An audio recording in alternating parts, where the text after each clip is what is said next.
Welcome to the Slop Farm. Enjoy the video. You must prove you own the phone before attempting recovery. Start by confirming the device IMEI or serial and locating your purchase receipt.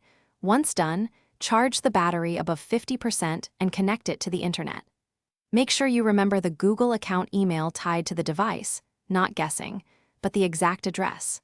Once these basics are in place, you can proceed with official account recovery methods. Make sure to move deliberately and avoid third-party circumventing tools that risk data loss or legal issues.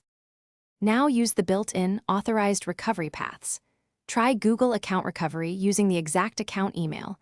Follow prompts for verification codes, backup email, or phone number. Once verified, Google may let you regain lock screen access.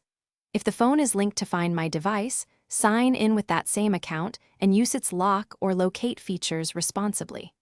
If those fail, contact the device maker with proof of ownership. Manufacturers can use secure service procedures to restore access without data compromise, provided you authenticate properly.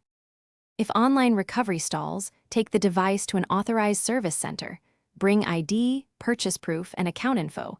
Technicians follow verified recovery workflows that respect privacy and law. Once access is restored, set up automatic backups, smart lock options, and two-factor authentication to avoid future lockouts. If something goes wrong during recovery, the key troubleshooting move is to halt and request escalation. Do not use unverified unlocking tools. That protects your data and keeps the device covered under warranty and legal safeguards. Thanks for watching. Consider subscribing if we helped you today.